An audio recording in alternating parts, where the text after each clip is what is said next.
Hello students, my name is Nikhil Saini and welcome to our YouTube channel The Unfiltered Education.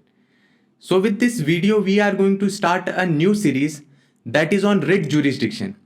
इसके पिछले video lecture के अंदर हमने discuss किया था आर्टिकल 32 के बारे में, that is about constitutional remedies.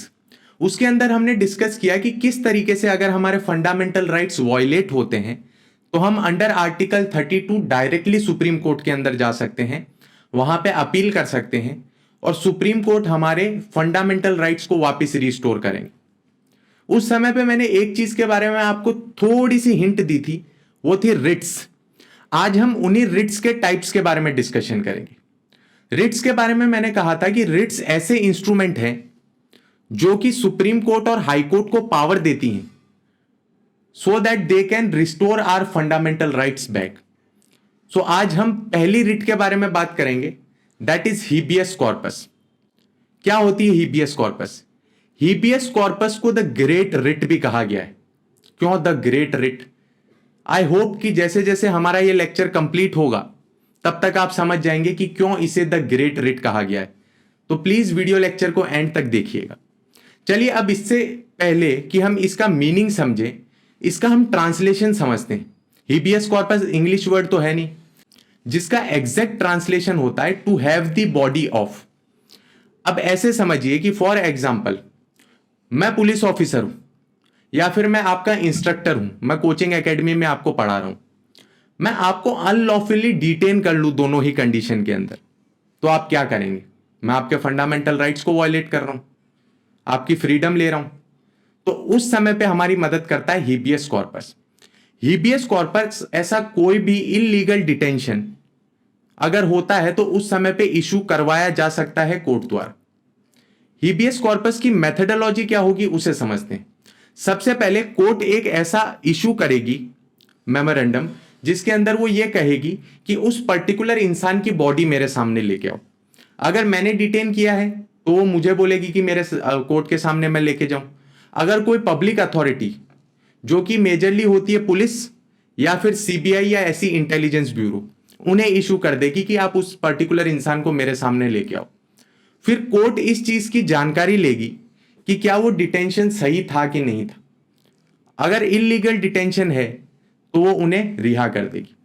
पर यहां पे एक चीज का आपको ध्यान रखना जरूरी है कि यहां सिर्फ इलीगल डिटेंशन की बात हो रही. अगर इलीगली डिटेन किया भी हुआ है तो इसका मतलब ये नहीं कि आदमी इनोसेंट है.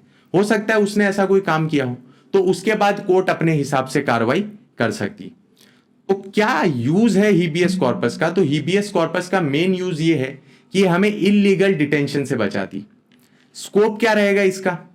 तो जैसे मैंने बताया पब्लिक अथॉरिटीज जिसके अंदर पुलिस आ गई, कोई भी इंटेलिजेंस ऑर्गेनाइजेशन आ गई, या फिर किसी भी तरीके से जो लॉ एंड ऑर्डर को मेंटेन करते हैं, क्योंकि यूजुअली वही डिटेन करते हैं. बट उसके अलावा अगर कोई और भी डिटेन कर रहा है तो क्या है, हीबियस कॉर्पस इशू किया जा सकता है.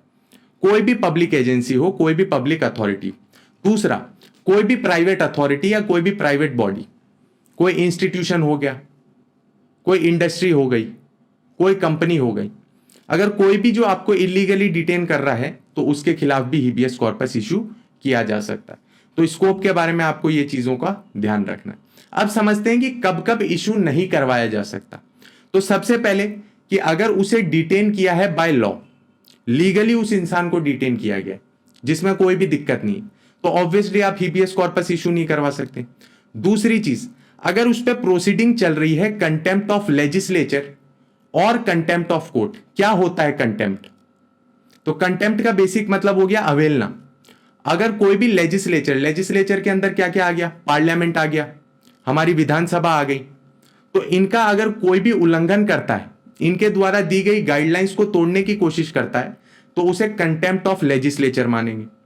दूसरा, contempt of court. Contempt of court, court ने कोई आदेश दे दिया, उसे आप सिविल तरीके से या क्रिमिनल तरीके से तोड़ने की कोशिश कर रहे हैं. सिविल तरीके से क्या हो गया, मतलब आपने उसे फॉलो नहीं किया.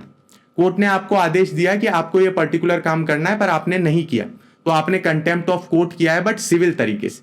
दूसरा, क्रिमिनल तरीके से कैसे, कि अगर कोर्ट ने आदेश दिया है कि पर्टिकुलर एरिया उन्हें खाली चाहिए और आप पुलिस ऑफिसर के साथ बदतमीजी कर रहे हैं, जो कि उस एरिया को खाली करवाने आए हैं, तो आप क्रिमिनली कंटेम्प्ट कर रहे हैं कोर्ट का। तो इन दोनों ही कंडीशन में क्या है, हीबियस कॉर्पस इशू नहीं कराई जाएगी। दूसरी, detention is by competent court.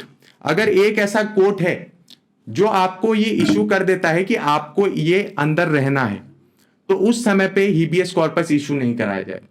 अगर वो लीगली है एंड बाय द कोर्ट है, तो आप हीबियस कॉर्पस इशू नहीं करवा सकते।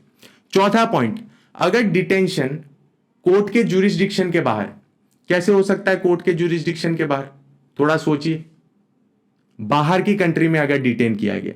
इसका बहुत ही फेमस एग्जांपल है Gopal Das versus union of India case 2011, जिसके अंदर क्या था कि पाकिस्तानी अथॉरिटीज को रिट इशू करवाने की बात चल रही थी, बट यहां पे कोर्ट ने यह आदेश दिया कि ये हमारे ज्यूरिसडिक्शन के बाहर है, हम पाकिस्तानी अथॉरिटीज को कोई भी तरीके की रिट इशू नहीं कर सकते। So all these are the grounds, और we can say exceptions on which writ cannot be issued. So this was all about the writ of habeas corpus. I hope you liked this video lecture. Thank you very much for watching.